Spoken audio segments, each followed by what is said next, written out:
ಹರಿಯಾಣದ 90 ವಿಧಾನಸಭಾ ಕ್ಷೇತ್ರಗಳಿಗೆ ಇವತ್ತು ಮತದಾನ ನಡೀತಾ ಇದೆ. ಜಮ್ಮು ಕಾಶ್ಮೀರದ 90 ವಿಧಾನಸಭಾ ಕ್ಷೇತ್ರಗಳಿಗೆ ಮತದಾನ ಮುಕ್ತಾಯ ಆಗಿದೆ. ಅಕ್ಟೋಬರ್ 8ನೇ ತಾರೀಕು ಹರಿಯಾಣ ಮತ್ತು ಜಮ್ಮು ಕಾಶ್ಮೀರದ ಚುನಾವಣಾ ಫಲಿತಾಂಶ ಪ್ರಕಟ ಆಗುತ್ತೆ. ಇದರ ನಡುವೆ ಜಮ್ಮು ಕಾಶ್ಮೀರದಲ್ಲಿ ಲೆಫ್ಟಿನೆಂಟ್ ಗವರ್ನರ್ ಜಮ್ಮು ಕಾಶ್ಮೀರ ವಿಧಾನಸಭೆಗೆ 5 ಶಾಸಕರನ್ನ ನೇಮಕ ಮಾಡಲಿಕ್ಕೆ ಅವಕಾಶ ಇದೆ ಎನ್ನುವಂತಹ ಅಂಶ ಜಮ್ಮು ಕಾಶ್ಮೀರದಲ್ಲಿ ನ್ಯಾಷನಲ್ ಕಾನ್ಫರೆನ್ಸ್ ಮತ್ತು ಕಾಂಗ್ರೆಸ್ನ ಮೈತ್ರಿಕೂಟದ ನಿದ್ದೆ ಹಾಳು ಮಾಡಿದೆ. ಜಮ್ಮು ಕಾಶ್ಮೀರ ಪುನರ್ವಿಂಗಡಣಾ ಕಾಯ್ದೆಯ ಪ್ರಕಾರ ಲೆಫ್ಟಿನೆಂಟ್ ಗವರ್ನರ್ ಅವರು ಕೇಂದ್ರ ಗೃಹ ಸಚಿವಾಲಯದ ಶಿಫಾರಸ್ಸಿನ ಮೇರೆಗೆ 2 ಮಹಿಳೆಯರನ್ನ ಶಾಸಕಿಯರನ್ನಾಗಿ ನೇಮಕ ಮಾಡಬಹುದು. ಒಂದು ವೇಳೆ ಜಮ್ಮು ಕಾಶ್ಮೀರ ವಿಧಾನಸಭೆಯಲ್ಲಿ ಮಹಿಳಾ ಶಾಸಕರ ಸಂಖ್ಯೆ ಕಡಿಮೆ ಇದ್ದಂತಹ ಸಂದರ್ಭದಲ್ಲಿ ಲೆಫ್ಟಿನೆಂಟ್ ಗವರ್ನರ್ ಅವರಿಗೆ ವಿಧಾನಸಭೆಯಲ್ಲಿ ಮಹಿಳೆಯರ ಪ್ರಾತಿನಿಧ್ಯ ಕಮ್ಮಿ ಇದೆ ಅಂಥೇಳಿ ಅನಿಸಿದ್ದರೆ ಆಗ ಲೆಫ್ಟಿನೆಂಟ್ ಗವರ್ನರ್ 2 ಮಹಿಳೆಯರನ್ನ ಶಾಸಕಿಯರನ್ನಾಗಿ ನೇಮಕ ಮಾಡಬಹುದು. ಕಾಶ್ಮೀರ ವಲಸಿಗ ಸಮುದಾಯದಿಂದ 2ರನ್ನ ಲೆಫ್ಟಿನೆಂಟ್ ಗವರ್ನರ್ ಅವರು ಶಾಸಕರನ್ನಾಗಿ ನೇಮಕ ಮಾಡಬಹುದು. ಪಾಕ್ ಆಕ್ರಮಿತ ಜಮ್ಮು ಕಾಶ್ಮೀರದಿಂದ ನಿರಾಶ್ರಿತರಾಗಿರುವಂತಹ ಸಮುದಾಯದಿಂದ 1ರನ್ನ ಲೆಫ್ಟಿನೆಂಟ್ ಗವರ್ನರ್ ಅವರು ಶಾಸಕರನ್ನಾಗಿ ಆಯ್ಕೆ ಮಾಡಬಹುದು. ಅಲ್ಲಿಗೆ 5 ಶಾಸಕರನ್ನಾಗಿ ನೇಮಕ ಮಾಡಲಿಕ್ಕೆ ಅವಕಾಶ ಇದೆ ಲೆಫ್ಟಿನೆಂಟ್ ಗವರ್ನರ್ ಅವರಿಗೆ. This is completely different to election. ವಿಧಾನಸಭಾ ಚುನಾವಣೆಯಲ್ಲಿ ಏನಾಗುತ್ತೆ, ಒಂದು ನಿರ್ದಿಷ್ಟ ವಿಧಾನಸಭಾ ಕ್ಷೇತ್ರದಲ್ಲಿ ಚುನಾವಣೆ ನಡೆಯುತ್ತೆ, ಅಭ್ಯರ್ಥಿಗಳು ನಾಮಪತ್ರವನ್ನು ಸಲ್ಲಿಸ್ತಾರೆ, ಆ ಕ್ಷೇತ್ರದ ಮತದಾರರು ಮತದಾನವನ್ನು ಮಾಡ್ತಾರೆ. ಆ ಕ್ಷೇತ್ರದ ಮತದಾರರು ಯಾರ ಮೇಲೆ ವಿಶ್ವಾಸವನ್ನು ಇಟ್ಟು ಅಧಿಕ ಮತವನ್ನು ಹಾಕಿದ್ದಾರೆ ಆ ಕ್ಷೇತ್ರದಲ್ಲಿ ಅಂತಹ ಅಭ್ಯರ್ಥಿ ಆಯ್ಕೆಯಾಗಿ ಆತ ಶಾಸಕನಾಗಿ ವಿಧಾನಸಭೆಯನ್ನು ಪ್ರವೇಶ ಮಾಡ್ತಾನೆ. ಇದು ಆ ರೀತಿ, ಅದು ನೇರ. ಇದು ಆ ರೀತಿ ಅಲ್ಲ. ಇಲ್ಲಿ ಲೆಫ್ಟಿನೆಂಟ್ ಗವರ್ನರ್ ಅವರೇ ಕೇಂದ್ರ ಸರ್ಕಾರದ ಶಿಫಾರಸ್ಸಿನ ಮೇರೆಗೆ ಒಂದು 5 ಮಂದಿಯನ್ನು ತಾವೇ ಹೆಕ್ಕಿ ಅವರನ್ನು ನೀವು MLAಗಳು ಅಂಥೇಳಿ ನೇಮಕ ಮಾಡಿ ವಿಧಾನಸಭೆಗೆ ಕಳುಹಿಸುವಂಥದ್ದು ಇದು ಪ್ರಕ್ರಿಯೆ. ಈ 5ರ ನೇಮಕ ಆದಂತಹ ಸಂದರ್ಭದಲ್ಲಿ ವಿಧಾನಸಭೆಯ ಒಟ್ಟು ಬಲಾಬಲ ಜಮ್ಮು ಕಾಶ್ಮೀರದಲ್ಲಿ 90ರಿಂದ 95ಕ್ಕೆ ಏರಿಕೆಯಾಗುತ್ತೆ. ಆಗ ಬಹುಮತದ ಬಲಾಬಲ ಕೂಡ 46 ಏನಿದೆ ಅದು 48ಕ್ಕೆ ಏರಿಕೆ ಆಗುತ್ತೆ. ಆತಂಕಕಾರಿ ಬೆಳವಣಿಗೆ ಅಂಥೇಳಿ ಜಮ್ಮು ಕಾಶ್ಮೀರದಲ್ಲಿ ಕಾಂಗ್ರೆಸ್ ಮತ್ತು ನ್ಯಾಷನಲ್ ಕಾನ್ಫರೆನ್ಸ್ ಇದನ್ನು ಟೀಕೆ ಮಾಡಿರುವಂಥದ್ದು. ಕಾರಣ ಏನು ಅಂತ ಹೇಳಿದ್ರೆ, ಒಂದು ವೇಳೆ ಅತಂತ್ರ ವಿಧಾನಸಭೆ ನಿರ್ಮಾಣ ಆದಂತಹ ಪಕ್ಷದಲ್ಲಿ ಇದುವರೆಗೆ ಬಂದಿರುವಂತಹ ಕೆಲವು ಪ್ರೀ ಪೋಲ್ಗಳ ಪ್ರಕಾರ ಜಮ್ಮು ಕಾಶ್ಮೀರದಲ್ಲಿ ನ್ಯಾಷನಲ್ ಕಾನ್ಫರೆನ್ಸ್ ಮತ್ತು ಕಾಂಗ್ರೆಸ್ಗೆ ಬಹುಮತ ಸಿಗುತ್ತೆ. ಇನ್ನು ಕೆಲವು ಸಮೀಕ್ಷೆಗಳ ಪ್ರಕಾರ ಅತಂತ್ರ ವಿಧಾನಸಭೆ ನಿರ್ಮಾಣ ಆಗ್ಬೋದು. ಅತಂತ್ರ ವಿಧಾನಸಭೆ ನಿರ್ಮಾಣ ಆದಂತಹ ಸಂದರ್ಭದಲ್ಲಿ ಈ 5 ನೇಮಕಗೊಂಡಂತಹ ನಾಮನಿರ್ದೇಶಿತ ಶಾಸಕರು ಯಾವ ಪಕ್ಷದ ಪರವಾಗಿ ಮತವನ್ನು ಹಾಕ್ತಾರೋ ಆ ಪಕ್ಷ ಅಧಿಕಾರಕ್ಕೆ ಬರುವಂಥ ಸಾಧ್ಯತೆ ಇರುತ್ತೆ. ಸಹಜವಾಗಿ ನಾಮನಿರ್ದೇಶಿತ ಶಾಸಕರು ಯಾರ ಪರವಾಗಿ ವೋಟ್ ಹಾಕ್ತಾರೆ, ಯಾರು ತಮ್ಮನ್ನು ನಾಮಿನೇಟ್ ಮಾಡ್ತಾರೆ ಅವರ ಪರವಾಗಿ. ಇದು ಸೆಂಟ್ರಲ್ ಗೌರ್ಮೆಂಟ್ನಿಂದಲೇ ಅಂದರೆ ಕೇಂದ್ರ ಸರ್ಕಾರದಿಂದಲೇ ನೇಮಕ ಆಗ್ತಿರೋದ್ರಿಂದಾಗಿ ಸಹಜವಾಗಿಯೇ BJPಯ ಕಡೆಗೆ ವಾಲುವಿಕೆ ಇರುತ್ತೆ. ಸೊ ಇದು ಈಗ ಪ್ರಶ್ನೆಗೆ ಕಾರಣ ಆಗಿರುವಂಥದ್ದು. ಬಟ್ ಇಲ್ಲಿ ಕೆಲವು ಪ್ರಮುಖ ಅಂಶಗಳನ್ನು ನಾವು ಪರಿಗಣಿಸಬೇಕಾಗುತ್ತೆ. ಏನು ಅಂತ ಹೇಳಿದ್ರೆ, 2019ರಲ್ಲಿ ನರೇಂದ್ರ ಮೋದಿ ಅವರ ಸರ್ಕಾರ ಒಂದು ಕಾಯ್ದೆಯನ್ನು ಜಾರಿಗೊಳಿಸಿತು, ಪಾಸ್ ಮಾಡಿತು ಸಂಸತ್ತಿನಲ್ಲಿ. ಅದು 2020ರ ಜನವರಿ 25ನೇ ತಾರೀಕು ಅದು ಜಾರಿ ಆಯಿತು ದೇಶಾದ್ಯಂತ. ಆ ಕಾಯ್ದೆಯ ಪ್ರಕಾರ ಈ ದೇಶದಲ್ಲಿ ಲೋಕಸಭೆಯಲ್ಲಿ ಆಂಗ್ಲೋ ಇಂಡಿಯನ್ಗೆ ನೀಡಲಾಗ್ತಿದ್ದಂತಹ 2 ಸಂಸದ ಸ್ಥಾನ ರದ್ದಾಗಿದೆ. ಜೊತೆಗೆ ರಾಜ್ಯಗಳ ವಿಧಾನಸಭೆಯಲ್ಲಿ ಆಂಗ್ಲೋ ಇಂಡಿಯನ್ ಸಮುದಾಯಕ್ಕೆ ಸೇರಿದಂತಹ 1ರನ್ನ ಶಾಸಕರನ್ನಾಗಿ ನೇಮಕ ಮಾಡಲಿಕ್ಕೆ ಏನು ಅವಕಾಶ ಇತ್ತು ಆ ನಿಯಮ ಕೂಡ ರದ್ದಾಗಿದೆ. ಅಂದರೆ ಈಗ ಲೋಕಸಭೆಯಲ್ಲಿ ಆಂಗ್ಲೋ ಇಂಡಿಯನ್ ಸಮುದಾಯಕ್ಕೆ ಸೇರಿದಂತಹ ಸಂಸದರಿಲ್ಲ, ರಾಜ್ಯಗಳಲ್ಲೂ ಕೂಡ ವಿಧಾನಸಭೆಯಲ್ಲಿ ಆಂಗ್ಲೋ ಇಂಡಿಯನ್ ಸಮುದಾಯಕ್ಕೆ ಸೇರಿದಂತಹ ಶಾಸಕರಿಲ್ಲ. ಇದು ಒಂದು ಅಂಶ. ಎರಡನೆಯದ್ದು, ಹಲವು ಪ್ರಕರಣಗಳಲ್ಲಿ ಈ ದೇಶದ ಸಾಂವಿಧಾನಿಕ ನ್ಯಾಯಾಲಯಗಳು ನಿರಂತರವಾಗಿ ಒಂದು ಸ್ಪಷ್ಟ ತೀರ್ಪನ್ನು ಕೊಡ್ತಾ ಬಂದಿವೆ. ಏನು ಅಂತ ಹೇಳಿದ್ರೆ, ನಾಮನಿರ್ದೇಶಿತ ಸದಸ್ಯರು ಚುನಾವಣಾ ಪ್ರಕ್ರಿಯೆಗಳಲ್ಲಿ ಅಧಿಕಾರವನ್ನು ಹೊಂದಿಲ್ಲ ಅಂತ ಹೇಳಿ. ಈಗ ಕರ್ನಾಟಕದಲ್ಲಿ ನಗರ ಸ್ಥಳೀಯ ಸಂಸ್ಥೆಗಳಲ್ಲಿ ಅಧ್ಯಕ್ಷ ಉಪಾಧ್ಯಕ್ಷರ ಆಯ್ಕೆಯ ಚುನಾವಣಾ ಪ್ರಕ್ರಿಯೆ ಏನಿದೆ, ಎಲೆಕ್ಟರಲ್ ಪ್ರೋಸೆಸ್ ಏನಿದೆ, ಅದರಲ್ಲಿ ನಾಮನಿರ್ದೇಶಿತ ಸದಸ್ಯರಿಗೆ ಅವಕಾಶ ಇಲ್ಲ, ಅಧಿಕಾರ ಇಲ್ಲ. ನಾಮನಿರ್ದೇಶಿತ ಸದಸ್ಯರನ್ನ ಚುನಾಯಿತ ಸದಸ್ಯರಿಗೆ ಸಮನಾಗಿ ಕಾಣಲಿಕ್ಕೆ ಸಾಧ್ಯ ಇಲ್ಲ. ಚುನಾಯಿತ ಸದಸ್ಯರೇ ಬೇರೆ, ನಾಮನಿರ್ದೇಶಿತ ಸದಸ್ಯರೇ ಬೇರೆ. ನಾಮನಿರ್ದೇಶಿತ ಸದಸ್ಯರು ನಗರ ಸ್ಥಳೀಯ ಸಂಸ್ಥೆಗಳಲ್ಲಿ ಅಧ್ಯಕ್ಷ ಮತ್ತು ಉಪಾಧ್ಯಕ್ಷರ ಆಯ್ಕೆಯ ಚುನಾವಣಾ ಪ್ರಕ್ರಿಯೆಯಲ್ಲಿ ಮತದಾನದ ಹಕ್ಕನ್ನು ಹೊಂದಿಲ್ಲ ಅಂತ ಹೇಳಿ ಕರ್ನಾಟಕ ಹೈಕೋರ್ಟ್ ತೀರ್ಪನ್ನು ಕೊಟ್ಟಿದೆ. ಇದರ ಜೊತೆಗೆ ಕಳೆದ ವರ್ಷದ ಫೆಬ್ರವರಿಯಲ್ಲಿ ಸುಪ್ರೀಂ ಕೋರ್ಟ್ ಕೂಡ ಇನ್ನೊಂದು ಮಹತ್ವದ ತೀರ್ಪನ್ನು ಕೊಡ್ತು. ದೆಹಲಿ ಮಹಾನಗರ ಪಾಲಿಕೆಯಲ್ಲಿ ಚುನಾವಣಾ ಪ್ರಕ್ರಿಯೆಯಲ್ಲಿ ದೆಹಲಿಯ ಲೆಫ್ಟಿನೆಂಟ್ ಗವರ್ನರ್ ಅವರಿಂದ ನೇಮಕಗೊಂಡಂತಹ ನಾಮನಿರ್ದೇಶಿತ ಸದಸ್ಯರಿಗೆ ಹಕ್ಕಿಲ್ಲ ಎನ್ನುವಂತಹ ತೀರ್ಪನ್ನು ಕೊಡ್ತು ಕಳೆದ ವರ್ಷ ಫೆಬ್ರವರಿಯಲ್ಲಿ. ಸುಪ್ರೀಂ ಕೋರ್ಟ್ ಮುಖ್ಯ ನ್ಯಾಯಮೂರ್ತಿ ಡಿ.ವೈ. ಚಂದ್ರಚೂಡ್, ನ್ಯಾಯಮೂರ್ತಿ ಫರ್ದಿವಾಲಾ ಮತ್ತು ನ್ಯಾಯಮೂರ್ತಿ ಮನೋಜ್ ಮಿಶ್ರಾ ಅವರಿದ್ದಂತಹ ಪೀಠ. ಸೊ ನಾಮನಿರ್ದೇಶಿತ ಸದಸ್ಯರು ಫಂಡಮೆಂಟಲಿ ಎಲೆಕ್ಟರಲ್ ಪ್ರೋಸೆಸ್ನಲ್ಲಿ ಅವರು ಅಧಿಕಾರವನ್ನು ಹೊಂದಿಲ್ಲ. ಇದನ್ನು ನಗರ ಸ್ಥಳೀಯ ಸಂಸ್ಥೆಗಳಿಗೆ ಸಂಬಂಧಪಟ್ಟಂತಹ ತೀರ್ಪಿನಲ್ಲಿ ಸುಪ್ರೀಂ ಕೋರ್ಟ್ ಕೂಡ ಸ್ಪಷ್ಟಪಡಿಸಿದೆ. ಹೈಕೋರ್ಟ್ ಕೂಡ ಅದೇ ಥರದ ತೀರ್ಪನ್ನು ಕೊಟ್ಟಿರುವಂಥದ್ದು. ನಾಮನಿರ್ದೇಶಿತ ಸದಸ್ಯರು, ಈಗ ರಾಜ್ಯಸಭೆಗೂ ಕೂಡ ನಾಮನಿರ್ದೇಶಿತ ಸದಸ್ಯರನ್ನು ನೇಮಕ ಮಾಡಲಾಗುತ್ತೆ, 12 ಮಂದಿ.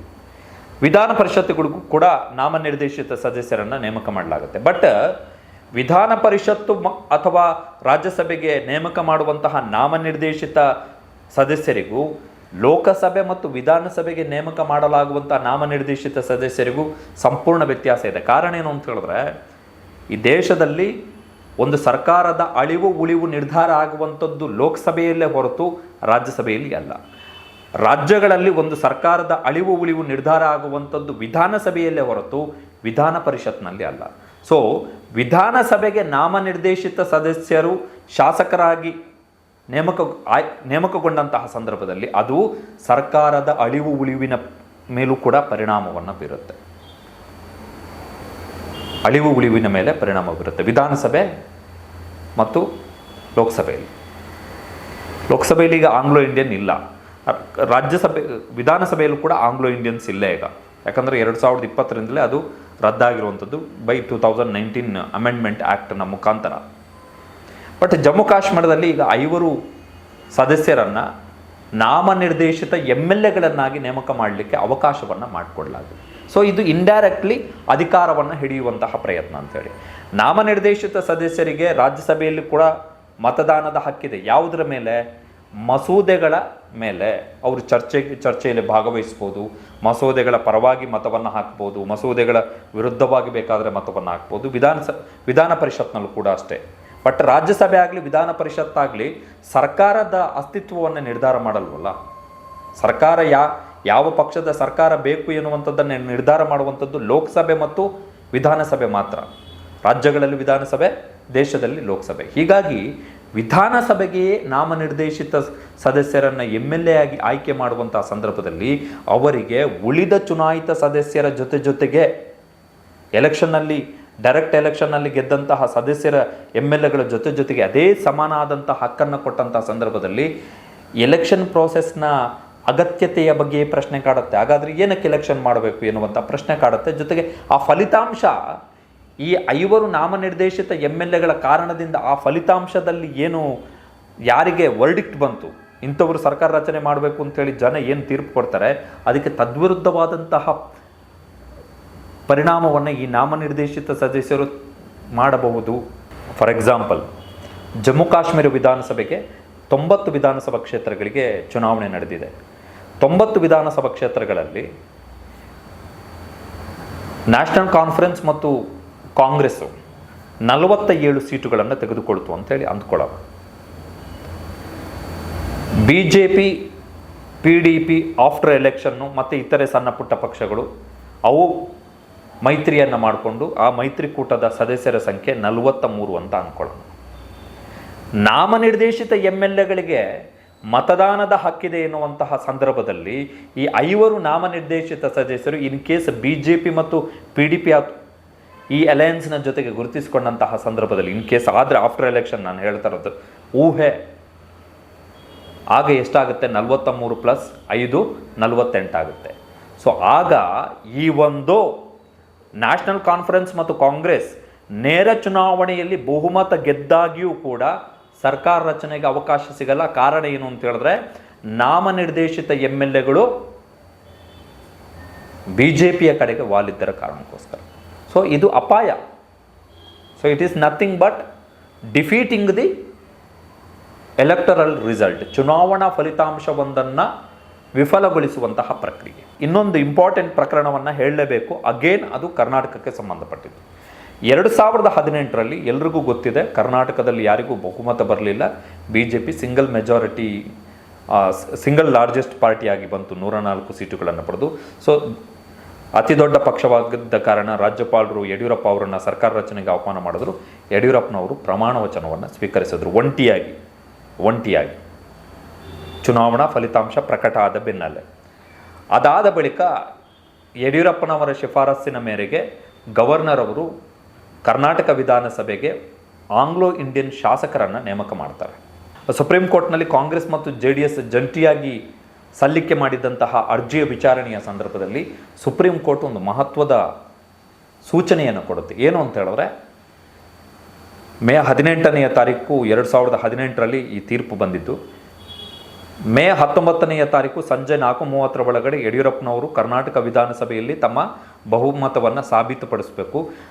ಬಹುಮತವನ್ನು ಸಾಬೀತುಪಡಿಸಿದ ಬಳಿಕ ವಿಧಾನಸಭೆಗೆ ಆಂಗ್ಲೋ ಇಂಡಿಯನ್ ಸದಸ್ಯರನ್ನು ನೇಮಕ ಮಾಡಬಹುದು ಅಂತ. ಅಂದರೆ ವಿಶ್ವಾಸಮತ ಯಾಚನೆಯ ಪ್ರಕ್ರಿಯೆಯಲ್ಲಿ ಆಂಗ್ಲೋ ಇಂಡಿಯನ್ ಸದಸ್ಯರಿಗೆ ಹಕ್ಕಿಲ್ಲ ಅಲ್ಲಿ. ಕಾರಣ ಆವಾಗ ಒಂದೊಂದು ಓಟು ಕೂಡ ವೆರಿ ಇಂಪಾರ್ಟೆಂಟ್ ಆಗಿತ್ತು. ಬಟ್ ಸುಪ್ರೀಂ ಕೋರ್ಟ್ ಏನು ಹೇಳ್ತು, ಯಡಿಯೂರಪ್ಪನವರು ವಿಧಾನಸಭೆಯಲ್ಲಿ ಬಹುಮತ ಯಾಚನೆಯನ್ನು ಮಾಡಿದ ಬಳಿಕ, ಅವರು ವಿಶ್ವಾಸಮತವನ್ನು ಸಾಬೀತುಪಡಿಸಿದ ಬಳಿಕವಷ್ಟೇ ಆಂಗ್ಲೋ ಇಂಡಿಯನ್ ಸದಸ್ಯರನ್ನು ನೇಮಕ ಮಾಡಲಿಕ್ಕೆ ಅವಕಾಶ ಇದೆ ಎನ್ನುವಂಥ ತೀರ್ಪನ್ನು ಕೊಡ್ತು 2018ರಲ್ಲಿ. 2019ರಲ್ಲಿ ಕೇಂದ್ರ ಸರ್ಕಾರ ಕಾನೂನಿನ ತಿದ್ದುಪಡಿ ಮುಖಾಂತರ ವಿಧಾನಸಭೆಗಳು ಮತ್ತು ಲೋಕಸಭೆಯಲ್ಲಿ ಆಂಗ್ಲೋ ಇಂಡಿಯನ್ ಸದಸ್ಯರ ನೇಮಕವನ್ನೇ ರದ್ದುಪಡಿಸ್ತು. ಅದು ಬೇರೆ ವಿಷಯ. ಸೊ ಇದು ಇರುವಂತಹ ಪ್ರಶ್ನೆ. ಸೊ ನಾಮಿನೇಟೆಡ್ ಮೆಂಬರ್ಸು ಎಲೆಕ್ಟರಲ್ ಪ್ರೋಸೆಸ್ನಲ್ಲಿ ಚುನಾವಣಾ ಪ್ರಕ್ರಿಯೆಯಲ್ಲಿ ಅಧಿಕಾರವನ್ನು ಪಡೆದರೆ ಅವರು ನಿಜಕ್ಕೂ ಚುನಾವಣಾ ಫಲಿತಾಂಶ ಏನು ಬರುತ್ತೆ ಅದನ್ನು ಉಲ್ಟಾ ಪಲ್ಟಾ ಮಾಡುವಂತಹ ಸಾಧ್ಯತೆಗಳು ಹೆಚ್ಚಿರ್ತದೆ. ಇದನ್ನು ಸುಪ್ರೀಂ ಕೋರ್ಟು ದೆಹಲಿ ಮಹಾನಗರ ಪಾಲಿಕೆಯ ತೀರ್ಪಿನಲ್ಲೂ ಕೂಡ ಹೇಳಿದೆ. ಕರ್ನಾಟಕ ಹೈಕೋರ್ಟು ಕರ್ನಾಟಕದ ನಗರ ಸ್ಥಳೀಯ ಸಂಸ್ಥೆಗಳ ಅಧ್ಯಕ್ಷ ಉಪಾಧ್ಯಕ್ಷ ಚುನಾವಣೆಯ ಸಂದರ್ಭದಲ್ಲೂ ಕೂಡ ಹೇಳಿರುವಂಥದ್ದು. ಸೊ ಈ ಒಂದು ಇಷ್ಟೆಲ್ಲ ಕಾನೂನಾತ್ಮಕ ಅಂಶಗಳಿದ್ರೂ ಕೂಡ ನಾಮಿನೇಟೆಡ್ ಮೆಂಬರ್ಸ್ ಮುಖಾಂತರ, ನಾಮನಿರ್ದೇಶಿತ ಶಾಸಕರ ಮುಖಾಂತರ ಒಂದು ವೇಳೆ BJP ಜಮ್ಮು ಕಾಶ್ಮೀರದಲ್ಲಿ ಅಧಿಕಾರವನ್ನು ಹಿಡಿಯುವಂತಹ ಪ್ರಯತ್ನವನ್ನು ಮಾಡಿದ್ರೆ ಬಹುಶಃ ಅದಕ್ಕೂ ಕೂಡ ದೊಡ್ಡ ಹಿನ್ನಡೆ ಆಗ್ಬೋದು. ಕಾರಣ ಏನು ಅಂತ ಹೇಳಿದ್ರೆ, ಈಗ ರಾಜ್ಯಸಭೆಯಲ್ಲೂ ಕೂಡ ನಾಮಿನೇಟೆಡ್ ಮೆಂಬರ್ಸಿಗೆ ಅವರು ರಾಜ್ಯಸಭೆಗೆ ನಾಮನಿರ್ದೇಶನಗೊಂಡಂಥ 6 ತಿಂಗಳ ಒಳಗಡೆ ಅವರು ಯಾವುದಾದ್ರೂ ಒಂದು ಪಕ್ಷಕ್ಕೆ ಸೇರ್ಪಡೆ ಆಗೋದಾದರೆ ಸೇರ್ಪಡೆ ಆಗಲಿಕ್ಕೆ ಅವಕಾಶ ಇದೆ. ಆಫ್ಟರ್ 6 ಮಂತ್ 6 ತಿಂಗಳ ಬಳಿಕ ಅದಕ್ಕೆ ಅವಕಾಶ ಇಲ್ಲ, ಅವರು ನಾಮನಿರ್ದೇಶಿತ ಸದಸ್ಯರಾಗಿ ಮುಂದುವರಿತಾರೆ. ಬಟ್ ವಿದಿನ್ 6 ಮಂತ್ 6 ತಿಂಗಳ ಒಳಗಡೆ ಅವರು ಯಾವುದಾದ್ರೂ ಒಂದು ಪಕ್ಷಕ್ಕೆ ಸೇರ್ಪಡೆ ಆಗ್ಬೋದು. ಸೊ ಜಮ್ಮು ಕಾಶ್ಮೀರದಲ್ಲೂ ಕೂಡ ಅದಕ್ಕೆ ಅವಕಾಶ ಇದೆ. ನಾಮಿನೇಟೆಡ್ ಆದಂತಹ ತಕ್ಷಣವೇ ಅಥವಾ 6 ತಿಂಗಳ ಒಳಗಡೆ ನಾವು ಇಂತಹ ಪಕ್ಷದ ಜೊತೆಗೆ ಹೋಗ್ತಾ ಇದ್ದೀವಿ ಅಂತೇಳಿ ಅವಕಾಶ ಇದೆ ಅದಕ್ಕೆ. ಬಟ್ ನಾಮಿನೇಟೆಡ್ ಮೆಂಬರ್ ಸಹಜವಾಗಿ ಕೇಂದ್ರ ಸರ್ಕಾರದಿಂದಲೇ ನೇಮಕ ಆಗ್ತಾ ಇರೋದ್ರಿಂದ ಜಮ್ಮು ಕಾಶ್ಮೀರದಲ್ಲಿ ಅವರು ವಾಲ್ಮೀಕಿ ಯಾರ ಕಡೆ ಇರುತ್ತೆ? BJPಯ ಕಡೆಗೆ ಇರುತ್ತೆ. ಜೊತೆಗೆ ಇಲ್ಲಿ ಇನ್ನೊಂದು ಪ್ರಶ್ನೆ ಏನು ಅಂತ ಹೇಳಿದ್ರೆ, ನಾಮಿನೇಟೆಡ್ ಮೆಂಬರ್ಸನ್ನು ಲೆಫ್ಟಿನೆಂಟ್ ಗವರ್ನರ್ ನೇಮಕ ಮಾಡಬೇಕಾಗಿರುವಂಥದ್ದು ರಾಜ್ಯ ಸರ್ಕಾರದ ಶಿಫಾರಸಿನ ಮೇರೆಗೆ, ಕೇಂದ್ರ ಸರ್ಕಾರದ ಶಿಫಾರಸಿನ ಮೇರೆಗೆ ಅಲ್ಲ. ಬಹುಶಃ ಈ ಥರದ ವರ್ತನೆಯನ್ನು ಮತ್ತೆ ಕೇಂದ್ರ ಸರ್ಕಾರ, ಮೋದಿಯವರ ಸರ್ಕಾರ ಮುಂದುವರಿಸಿಕೊಂಡು ಹೋದರೆ ಎಗೇನ್ ಇದು ದೆಹಲಿಯಲ್ಲಿ ಏನು ಲೆಫ್ಟಿನೆಂಟ್ ಗವರ್ನರ್ ಮತ್ತು ದೆಹಲಿಯ ಆಮ್ ಆದ್ಮಿ ಪಾರ್ಟಿ ಸರ್ಕಾರ ಜೊತೆಗೆ ಏನು ಸಂಘರ್ಷ ನಡೀತಾ ಇದೆ ಅದೇ ಥರದ ಪರಿಣಾಮ ಆಗುತ್ತೆ ಇಲ್ಲಿ. ಅದೇ ಥರದ ಪರಿಣಾಮ. ಲೆಫ್ಟಿನೆಂಟ್ ಗವರ್ನರ್ಗೆ ಹಂಗೆ ನೋಡೋಕೆ ಹೋದರೆ ಈ ಜಮ್ಮು ಕಾಶ್ಮೀರ ಪುನರ್ವಿಂಗಡಣೆ ಕಾಯ್ದೆಯಲ್ಲಿ ವಿಧಾನಸಭೆಯ ಮೇಲೆ ಓವರ್ ಪವರನ್ನು ಕೊಟ್ಟಿದ್ದಾರೆ. ಕೊಡಬಾರ್ದಿತ್ತು. ಬಿಕಾಸ್ ವಿಧಾನಸಭೆ it is A elected body, ಅದು ನಾಟ್ ಸೆಲೆಕ್ಟೆಡ್ ಬಾಡಿ. ಚುನಾಯಿತ ಪ್ರತಿನಿಧಿ ಸಭೆ, ಅದು ನೇಮಕಗೊಂಡಿದ್ದಲ್ಲ, ಜನರೇ ಎಲೆಕ್ಟ್ ಮಾಡಿ ಕಳಿಸಿರುವಂಥದ್ದು, ನಾಟ್ ಸೆಲೆಕ್ಟೆಡ್ ಬಾಡಿ. ಅಲ್ಲಿ ಲೆಫ್ಟಿನೆಂಟ್ ಗವರ್ನರಿಗೆ ಏನು ಅವಕಾಶ? ನಾಳೆ ಯಾವುದೋ ಇನ್ನೊಬ್ಬರನ್ನ ಲೆಫ್ಟಿನೆಂಟ್ ಗವರ್ನರ್ ಅಂತ ಮಾಡಿದ್ರೆ ಅವ್ರಿಗೆ ಏನು, ವೈ ಹೀ ಶುಡ್